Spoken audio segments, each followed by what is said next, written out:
नमस्कार विद्यार्थी मित्रांनो, केस अकॅडमीमध्ये आपले स्वागत आहे. आजच्या व्हिडिओमध्ये आपण अतिसंभाव्य प्रश्न पाहणार आहोत. तर मित्रांनो, व्हिडिओ शेवटपर्यंत बघायचा आहे आणि व्हिडिओ आवडल्यास व्हिडिओला लाईक आणि चॅनलला सबस्क्राईब करायचं आहे. का तर मित्रांनो, तुम्हाला असेच महत्त्वपूर्ण व्हिडिओ नक्कीच पाहावयास मिळतील. तर मित्रांनो, व्हिडिओला सुरुवात करूया. प्रश्न क्रमांक पहिला, प्राणी पेशी व वनस्पती पेशी यातील फरक खालीलपैकी कशाच्या आधारे स्पष्ट केला जातो? प्राणी पेशी व वनस्पती पेशी यातील फरक खालीलपैकी कशाच्या आधारे स्पष्ट केला जातो? तर ऑप्शन क्रमांक 1 हरित लवक हे आपले करेक्ट आन्सर होईल. प्रश्न क्रमांक दुसरा, खाली दिलेल्या बहुतेक राशींपैकी कोणती एक सदिश आहे? खाली दिलेल्या बहुतेक राशींपैकी कोणती एक सदिश आहे? तर ऑप्शन क्रमांक 3 त्वरण हे आपले करेक्ट आन्सर होईल.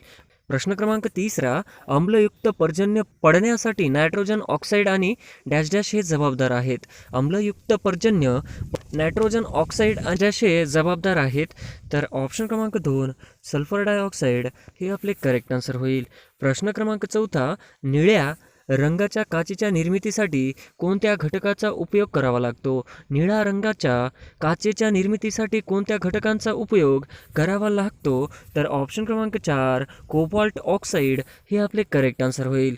प्रश्न क्रमांक 5, विद्युतधारा निर्माण करण्यासाठी वापरण्यात येणाऱ्या उपकरणास डॅश डॅश म्हणतात. विद्युतधारा निर्माण करण्यासाठी वापरण्यात येणाऱ्या उपकरणास डॅश डॅश असे म्हणतात.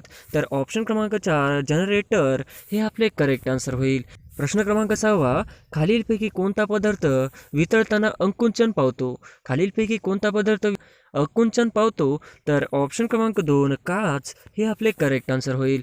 प्रश्न क्रमांक 7, दुधामध्ये कोणती शर्करा उपलब्ध असते? दुधामध्ये कोणती शर्करा उपलब्ध असते?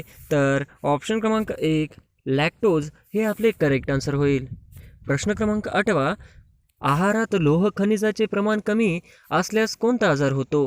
आहारात लोह खनिजाचे प्रमाण कमी असल्यास कोणता आजार होतो? तर ऑप्शन क्रमांक 3 ॲनामिया हे आपले करेक्ट आन्सर होईल. प्रश्न क्रमांक 9, पोलिओ लसीचा शोध खालीलपैकी कोणी लावला? पोलिओ लसीचा शोध खालीलपैकी कोणी लावला? तर ऑप्शन क्रमांक 2 साल्क हे आपले करेक्ट आन्सर होईल. प्रश्न क्रमांक 10, शरीराच्या कोणत्या अवयवात लाल पेशी तयार होतात? शरीराच्या कोणत्या अवयवात लाल पेशी तयार होतात? तर ऑप्शन क्रमांक 2 अस्थिमज्जा हे आपले करेक्ट आन्सर होईल. प्रश्न क्रमांक 11, नैसर्गिक वायू कुठे मिळतो? नैसर्गिक वायू कुठे मिळतो? तर ऑप्शन क्रमांक 3 भूगर्भात हे आपले करेक्ट आन्सर होईल. प्रश्न क्रमांक 12, स्वयंपाकासाठी वापरला जाणारा गॅस कोणता असतो? स्वयंपाकासाठी वापरला जाणारा गॅस कोणता असतो? तर ऑप्शन क्रमांक 2 LPG हे आपले करेक्ट आन्सर होईल. प्रश्न क्रमांक 13, ऊर्जेचा नैसर्गिक स्रोत कोणता? ऊर्जेचा नैसर्गिक स्रोत कोणता? तर ऑप्शन क्रमांक 3 सूर्य हे आपले करेक्ट आन्सर होईल. प्रश्न क्रमांक 14, वेगळे खत कोणते? वेगळे खत कोणते? तर ऑप्शन क्रमांक 2 धसकटे हे आपले करेक्ट आन्सर होईल. प्रश्न क्रमांक 15, या सिंचन पद्धतीत प्रत्यक्ष पिकांपर्यंत पाणी कमी पोहोचते. या सिंचन पद्धतीत प्रत्यक्ष पिकांपर्यंत पाणी कमी पोहोचते. तर ऑप्शन क्रमांक 3 पाटाने पाणी देणे हे आपले करेक्ट आन्सर होईल. प्रश्न क्रमांक 16, खालीलपैकी पाण्यातनं विरघळणारा पदार्थ कोणता? खालीलपैकी पाणी पदार्थ कोणता? तर ऑप्शन क्रमांक 3 मेण हे आपले करेक्ट आन्सर होईल.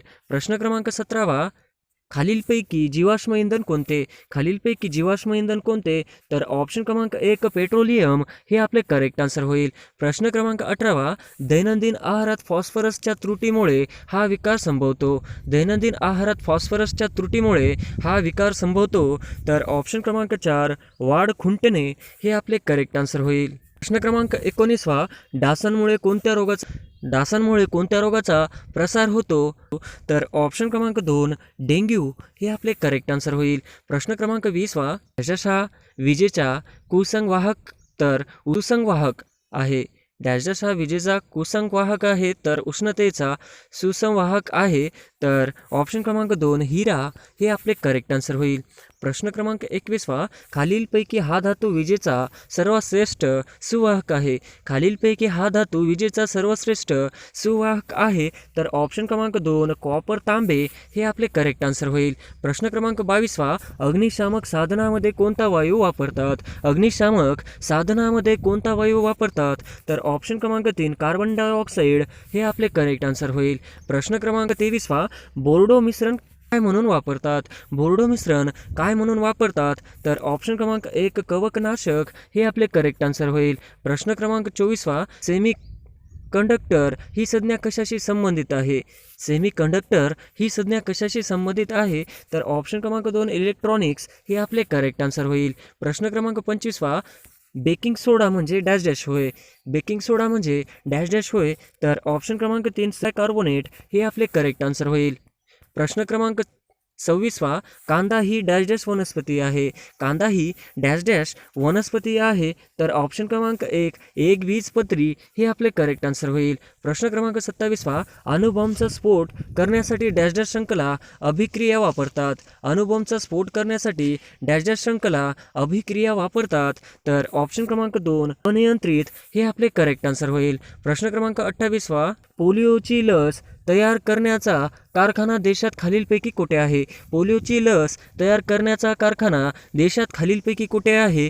तर ऑप्शन क्रमांक 2 बुंदलशहर उत्तर प्रदेश हे आपले करेक्ट आन्सर होईल. प्रश्न क्रमांक 29 खालील शास्त्रज्ञांपैकी कुणाला बर्डमॅन ऑफ इंडिया म्हणून ओळखले जाते? खालील शास्त्रज्ञांपैकी कुणाला बर्डमॅन ऑफ इंडिया म्हणून ओळखले जाते?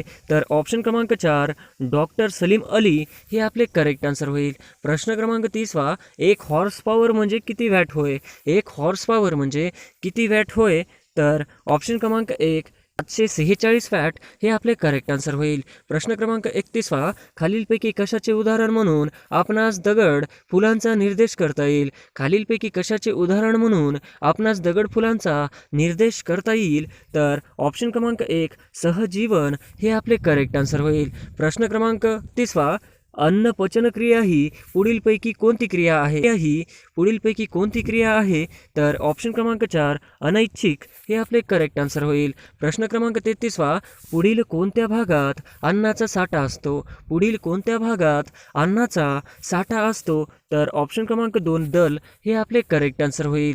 प्रश्न क्रमांक 34 हिऱ्यांच्या खाणी कोणत्या खंडात विपुल प्रमाणात आहेत? हिऱ्यांच्या खाणी कोणत्या खंडात विपुल प्रमाणात आहेत? तर ऑप्शन क्रमांक 1 आफ्रिका हे आपले करेक्ट आन्सर होईल. प्रश्न क्रमांक 35 कार्बनचे डॅश डॅश हे अणुभट्टीत मंदायक म्हणून वापरतात. कार्बनचे डॅश डॅश हे अणुभट्टीत मंदायक म्हणून वापरतात. तर ऑप्शन क्रमांक 2 ग्राफाइड हे आपले करेक्ट आन्सर होईल. प्रश्न क्रमांक 36 12 साखर असणाऱ्या कारखान्यात 1 टन ऊसापासून किती साखर तयार होईल?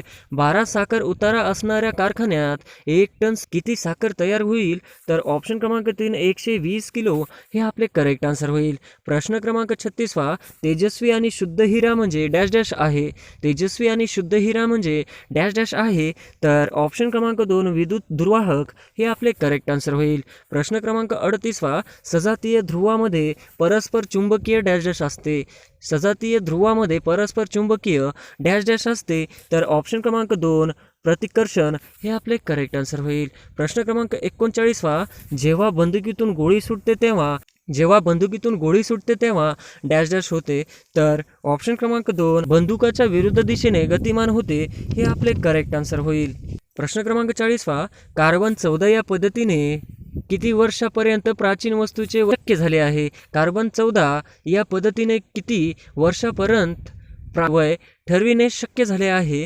तर ऑप्शन क्रमांक 2 60,000 वर्षपूर्वीचे हे आपले करेक्ट आन्सर होईल. प्रश्न क्रमांक 41 भांड्यांना कलई करण्यासाठी कोणत्या धातूचा वापर केला जातो? भांड्यांना कलई करण्यासाठी कोणत्या धातूचा वापर केला जातो? तर ऑप्शन क्रमांक 2 कथील हे आपले करेक्ट आन्सर होईल. प्रश्न क्रमांक 42 खालीलपैकी कोणत्या शास्त्रज्ञास अणुशक्तीचे जनक म्हटले जाते? खालीलपैकी कोणत्या शास्त्रज्ञास अणुशक्तीचे जनक म्हटले जाते? तर ऑप्शन क्रमांक 1 रुदरफोर्ड हे आपले करेक्ट आन्सर होईल. प्रश्न क्रमांक 43 तुर्भे मुंबई येथे असणाऱ्या अणुभट्टीमध्ये खालीलपैकी भट्टीचा समावेश नाही. तुर्भे येथे असणाऱ्या अणुभट्टीमध्ये खालील भट्टीचा समावेश नाही. तर ऑप्शन क्रमांक 3 मजिन्ना हे आपले करेक्ट आन्सर होईल. प्रश्न क्रमांक 44 आधुनिक मूलद्रव्य आवर्तन सारणीमध्ये तांबे कॉपरचा अनुक्रमांक किती आहे? आधुनिक मूलद्रव्य आवर्त सारणीमध्ये तांबे कॉपरचा अनुक्रमांक किती आहे? तर ऑप्शन क्रमांक 4 29 हे आपले करेक्ट आन्सर होईल. प्रश्न क्रमांक 45 भारत सरकार राफेल लढाऊ विमान कोणत्या देशाकडून विकत घेत भारत सरकार राफेल लढाऊ विमान कोणत्या देशाकडून विकत घेतले? तर ऑप्शन क्रमांक 4 फ्रान्स हे आपले करेक्ट आन्सर होईल. प्रश्न क्रमांक 46 रेडिओ तरंगांना वेग हा डॅश डॅश असतो. रेडिओ तरंगांना वेग हा डॅश डॅश असतो. तर ऑप्शन क्रमांक 2 प्रकाशाच्या वेगाने एवढाच हे आपले करेक्ट आन्सर होईल. प्रश्न क्रमांक 47 दह्यामध्ये कोणते आम्ल असते? दह्यामध्ये कोणते आम्ल असते? तर ऑप्शन क्रमांक 3 लॅक्टिन आम्ल हे आपले करेक्ट आन्सर होईल. प्रश्न क्रमांक 48 हृदयविकाराचा झटका येऊ नये म्हणून डॅश डॅश हे औषध वापरतात. हृदयविकाराचा झटका येऊ नये म्हणून डॅश डॅश हे औषध वापरतात. तर ऑप्शन क्रमांक 2 ॲस्पिरिन हे आपले करेक्ट आन्सर होईल. प्रश्न क्रमांक 49 हत्ती रोग कशामुळे होतो? हत्ती रोग कशामुळे होतो? तर ऑप्शन क्रमांक 2 मोटाजुआ हे आपले करेक्ट आन्सर होईल. प्रश्न क्रमांक 50 वैद्यक शास्त्राचे जनक कोणास म्हटले जाते? वैद्यक शास्त्राचे जनक कोणास म्हटले जाते? तर ऑप्शन क्रमांक 4 हिप्पोक्रेटस हे आपले करेक्ट आन्सर होईल.